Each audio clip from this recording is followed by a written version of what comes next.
I hope you're all doing good and you're the best of your health.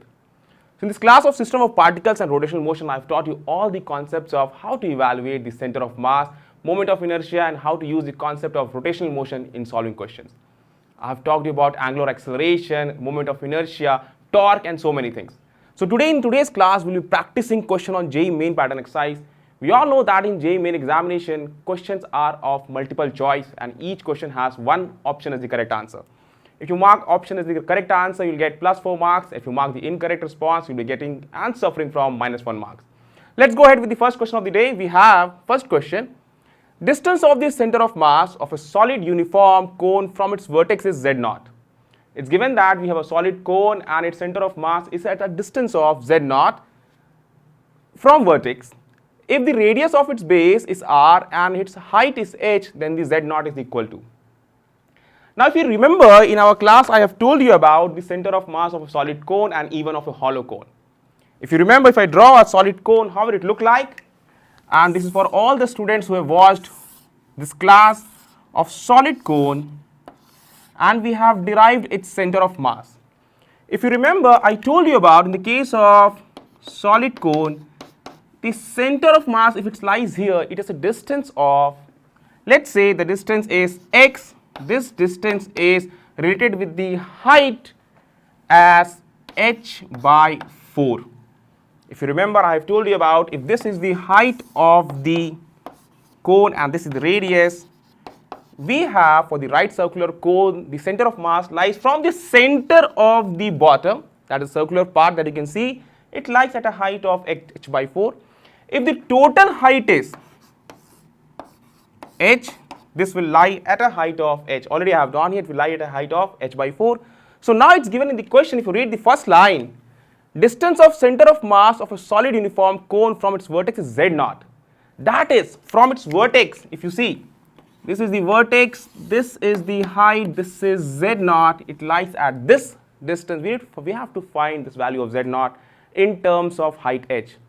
Let me show you clearly. You can see that Z0 will be equal to h minus h by 4. That will be equal to 3h by 4. Not too tough for us to understand. If you have watched the class, I told you all to remember all the data for the center of mass for each of the object that I have discussed. Now you see the option number A, 3h by 4. This question has been asked recently in one of the previous year JEE main examination. So if you know the value, you need not to evaluate the entire derivation, you need not to do, and directly you can write the response and you will get the right answer. So without taking more time, let's go to the next question. And we have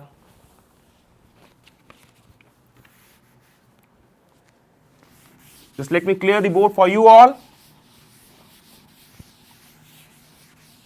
So one thing we can learn from here, we can learn that it's better to remember the formula for some uniform object that I have advised you during the regular classes also. So if you remember the formula easily, you can write the result on the day of your examination. Let's go to the next question of the day. Question number 2.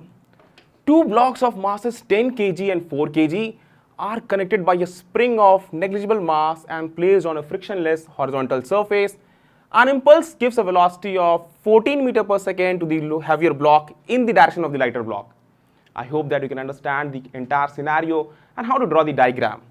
The velocity of the center of mass is A, 30 meter per second, B, 20 meter per second, C, 10 meter per second, and D, 5 meter per second. I hope that you can remember the concept of velocity of center of mass that again I have discussed in our regular class. The scenario is something like this. Let me draw the diagram.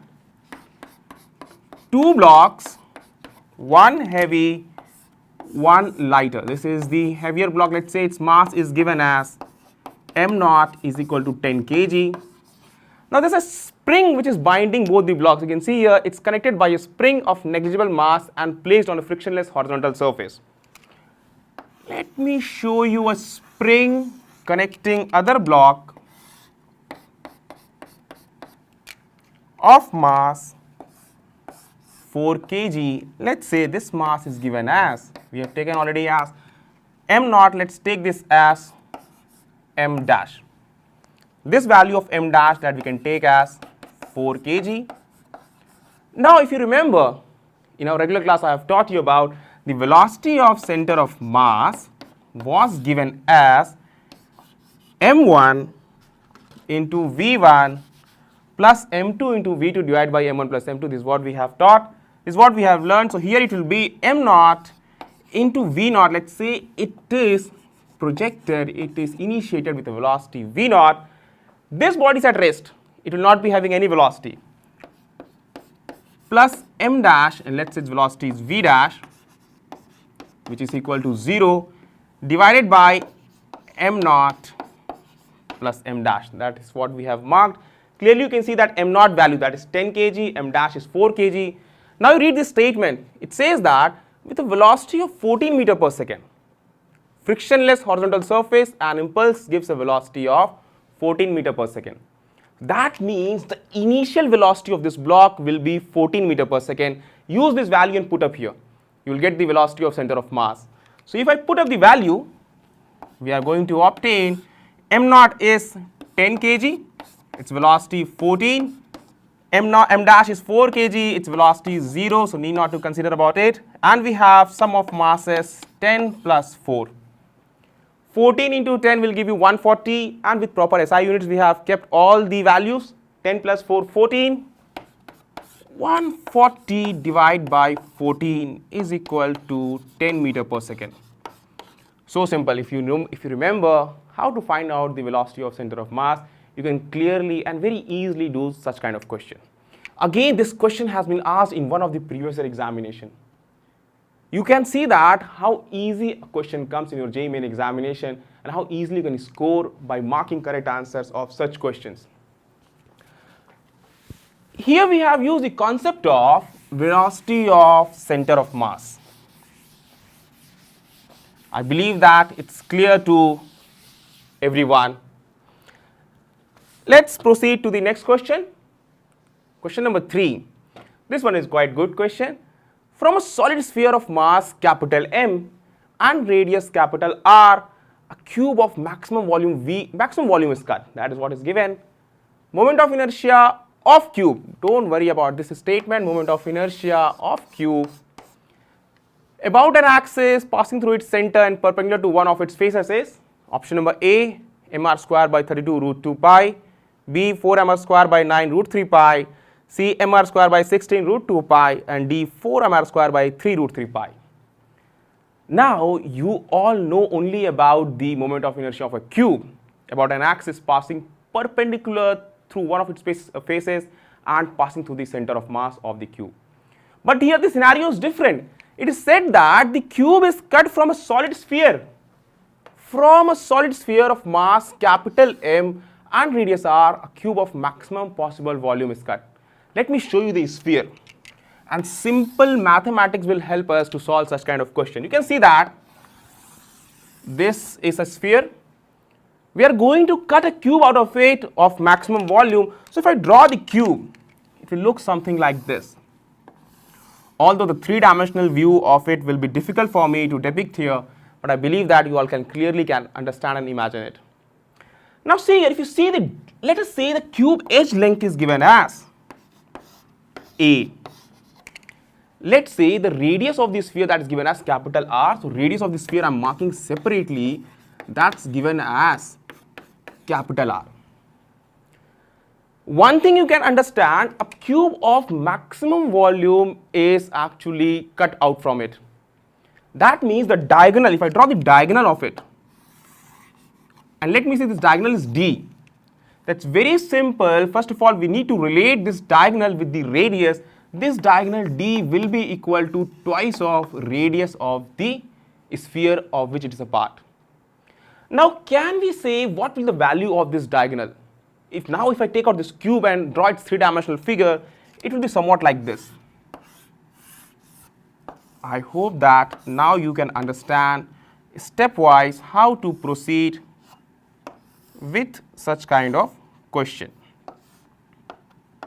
Just a minute. Let me show you the three-dimensional view. How will it look like? And you can actually estimate the value of its diagonal in terms of its edge length.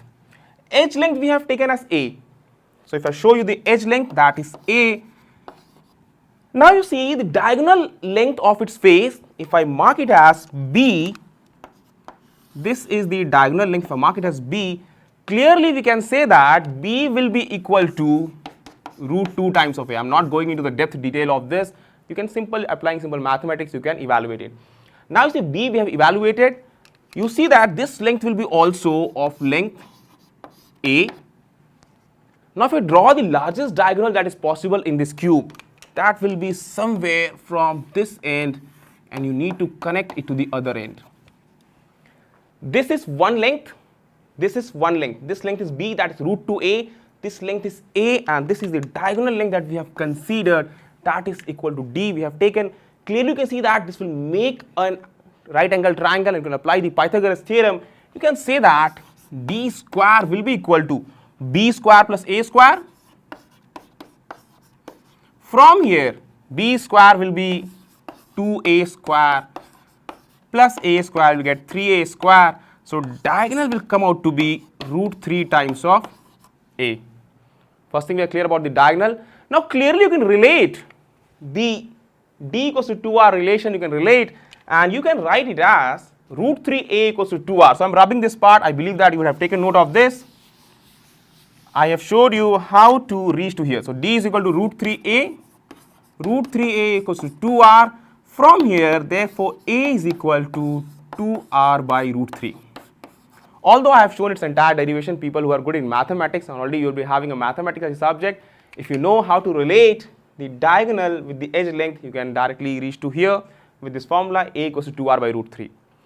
Next thing you see that we have to find out the moment of inertia of this cube that we are interested in. For moment of inertia of the cube, first of all, I should have its mass. We have the length of its edge in terms of radius, that is what has been provided. Now you see, mass of cube, let's say that is m dash. M dash will be equal to total mass upon volume of the sphere that we are talking about, because this cube is taken out of the sphere. So total mass of the sphere is given as capital M, divided by its volume 4 by 3 pi r cube multiplied with the volume of this cube, that will be equal to cube of the edge length. Let me show that this will be equal to A cube. This will come out to be M divided by 4 by 3 pi r cube. A cube, A is equal to 2R by root 3. 2R whole cube will give you 8R whole cube divided by root 3 whole cube. So we can write this as 2 by root 3 whole cube into R cube. Some terms will be cancelled out. Let me show here. R cube is cancelled out. Rest of the term clearly we can simplify. And already we have used this term. So I am rubbing this term. A is equal to 2R by root 3. So now we have the mass m dash of the cube that we have taken, that is equal to, this 3 will move up, that will be equal to 3m upon 4 pi, 3m upon 4 pi, 2 cube, that will be 8, divided by root 3 cube will give you 3 root 3. So I am writing here 3 root 3. Clearly you can see that this 3 and this 3 will be cancelled out, this will go 2 times. You will be having 2m by root 3 pi. 2m by root 3 pi you will be left with, this will be the value of m dash in terms of total mass of the sphere. Now if you remember the formula for moment of inertia of a cube about an axis passing through its center and perpendicular to one of its face, that is equal to 1 by 6 ma square. So here we will be using the moment of inertia formula. Moment of inertia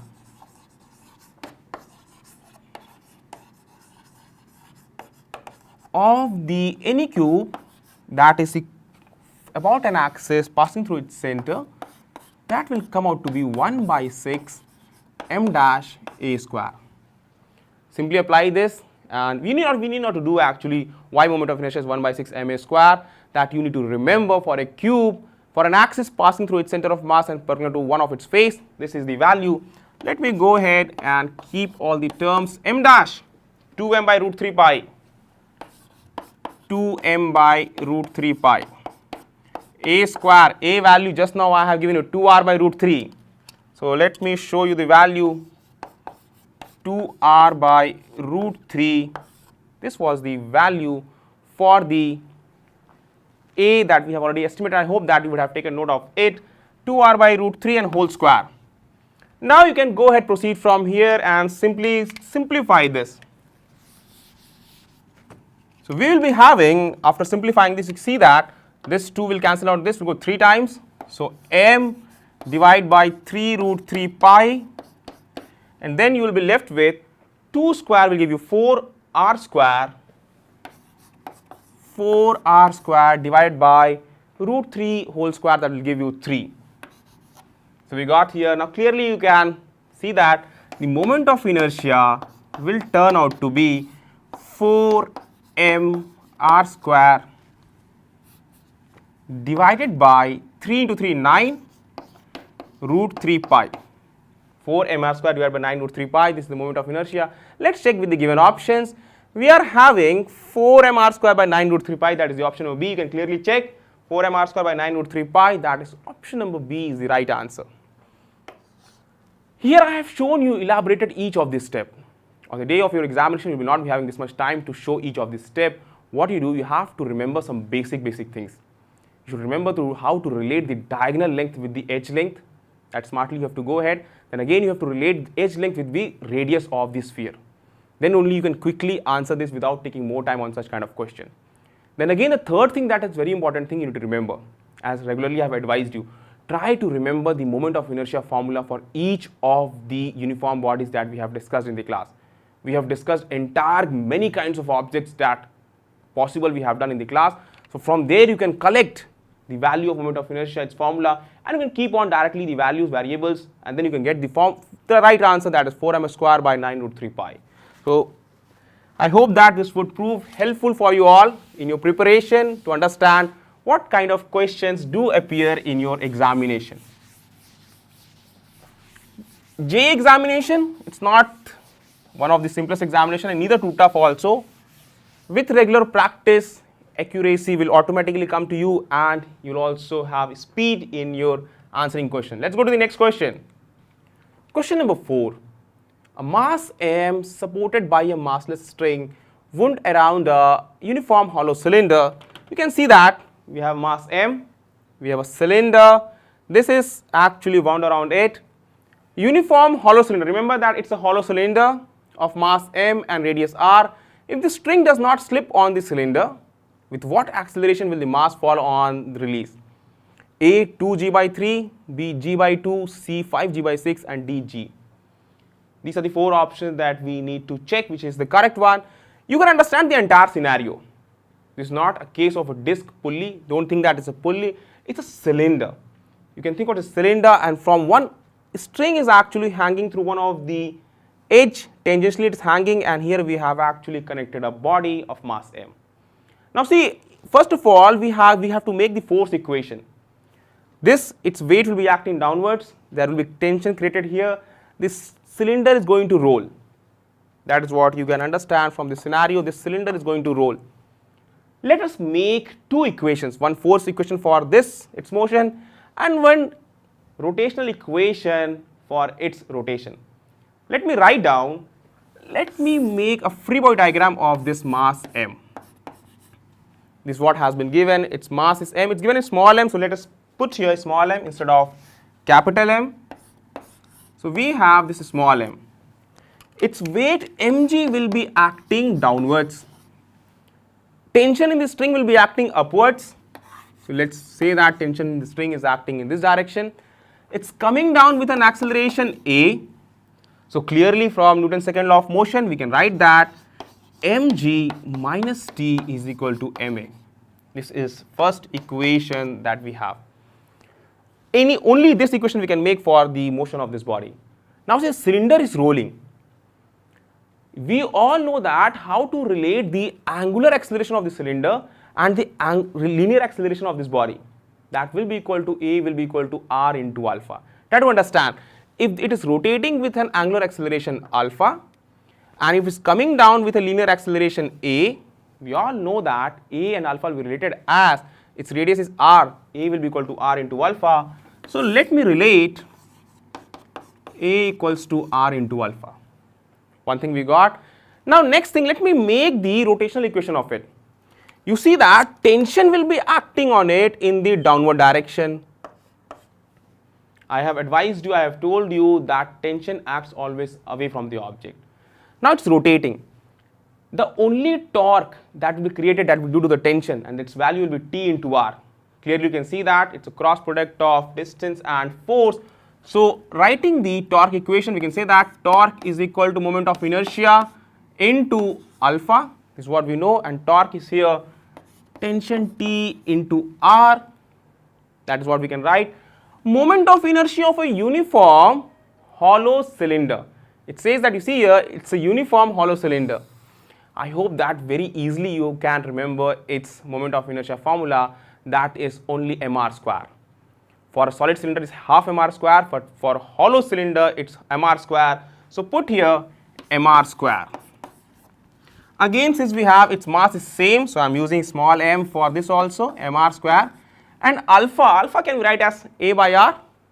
That is what we can depict from this equation. So let me write alpha as a by r. From here you see, clearly you can relate and you can give the value of a. R will be cancelled out. This again 1 R will be cancelled out. So we will be left with ma tension is equal to m into a. One equation here we got, one equation here we got. Clearly we can go ahead, we can find out the value of a in terms of g.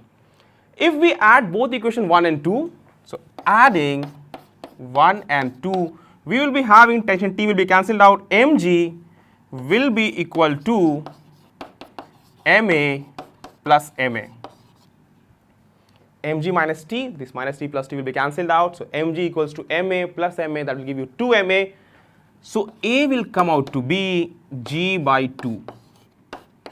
This is your required result, a equals to g by 2, quite simple we got. Now check the answer, 2g by 3 is incorrect, b g by 2 that is the correct response, 5g by 6 incorrect, and d g that is incorrect.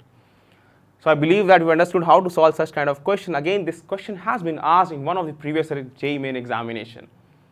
So after practicing all these 4 questions, I believe that you would have got the idea what kind of questions do appear in a JEE main examination. It's not too tough, not too simple. Somewhere the level of difficulty is moderate, but one thing the examiner wants from you all, you need to remember the basics. You need to by heart some of the basic formula like moment of inertia, center of mass, as I've advised you, do remember for all the objects, whatever is possible. And with practice of questions, you will find that all this formulae will be imbibed in your mind.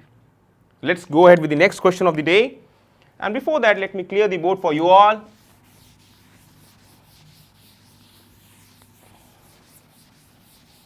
I believe that it's clear to you all about all these questions that we are discussing. It's very interesting to actually apply all our understandings that we have learned in our regular classes. Let's go ahead with the next question of the day. 5th one. Small object of uniform density rolls up a curved surface with an initial velocity v. Small object, you can see that it's a curved surface. Its velocity is v here.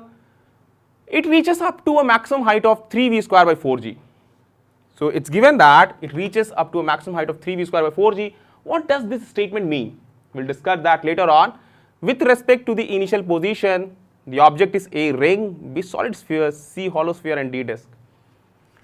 Now in a regular class, if you remember what a normal student will actually make an idea from it and how he will try to connect it. I have told you about the actually motion of rolling motion for various kinds of object through an inclined plane. For a ring, for a disk, for a hollow sphere, for a solid sphere, for a hollow cylinder, for a solid cylinder, so many objects. Then I told you, if you know the final velocity with which it is reaching at the bottom, I have given the formula that will help you in knowing what kind of object it is by knowing the moment of inertia of the object. For each of the object, moment of inertia is different. And if you know the velocity with which it reaches down the incline, we can find out what kind of body it is. Next thing, but the scenario is here different. It's rolling, it's moving at the topmost point. So what we can say, if its velocity is v here, if it reaches the topmost point, its velocity will become 0. The maximum height that it has traversed, that is given as h is equal to 3v square by 4g. I believe that is what has been given, 3v square by 4g. You can see that maximum height. So what we can apply? It was rolling, that means it will be having two kinds of energy. One, the linear kinetic energy, the other one due to its rotation, rotational kinetic energy. So let me go ahead and let me write its total kinetic energy initial will be equal to sum of kinetic energy at the topmost point and its potential energy at the topmost point. Now at topmost point, the velocity becomes 0.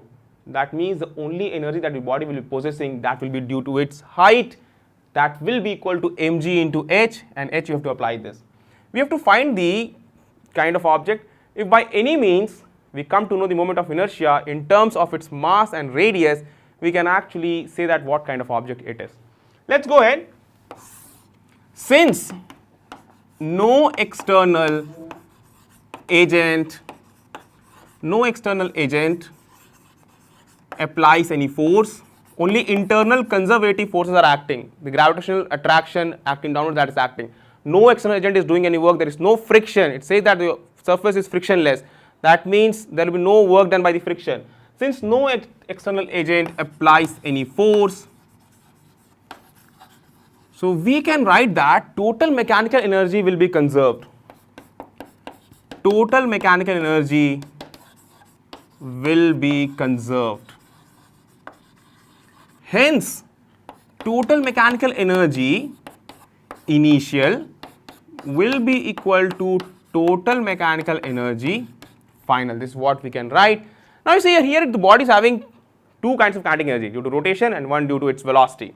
So we can write it as half mv square, if its mass is m, half mv square plus due to its rotation half I omega square is equal to total mechanical final. Again at the topmost point there will be no kinetic energy. We are assuming that potential energy to be here to be 0. Let's go ahead and potentially let's mark it as mg into height. So we will be having mg and into height, that is 3v square by 4g. People who are not getting in one go, you may mark here mgh and then you may later on you may write it as 3v square by 4g. Now you see m, and here we are trying to find out the value of I. Now omega can be written as v by r, that is what we know. So we can write in very simple form. If I multiply 2 everywhere, we will be obtaining mv square plus I. Omega can be written as v by r, so this will come out to be v square by r square is equal to, you see a g and g will be cancelled out. We will be left with 3 by 4 and here we will be left with mv square. I v square by r square, mv square, and here we are having 3 by 4 mv square. So clearly we can cancel out this v square term everywhere. Now you see here, we can easily now find out the value of I. It will be equal to I by r square. I by r square will turn out to be 3 by 4 m, and here we will be having, you see here we have written 1 by 2 mv square plus 1 by 2 I omega square is equal to mg into height. What is this, what we have depicted? So what you do, take note till here. Let me start at the other end. We have to wipe the board. Let's start at the other end. Okay, I believe that you have taken note of this and I hope that you have got that. We have not multiplied 2 here. So let me multiply 2 here, and after multiplying we will be left, because I have multiplied everywhere 2, we have left 2 here, so this will come out to be 3 by 2 m. This is what we will be left with. Now finally I by r square will come out to be 3 by 2 m minus m will be m by 2. So this will be equal to 3 by 2 m minus m is equal to m by 2. This is I by r square. So I comes out to be mr square by 2. We got the moment of inertia in terms of its mass and radius, half mr square. If the object has mass m and its radius is r, we have got its moment of inertia as half mr square. For ring, we know that's mr square. For disk, it is half mr square, we know that. Now solid sphere, I hope that you are remembering it, that's not half mr square. For hollow sphere, again that's not half mr square. Ring, that is not half mr square. Only disk has moment of inertia half mr square. So clearly the body will be a disk, and neither of all these objects, ring, solid sphere and hollow sphere.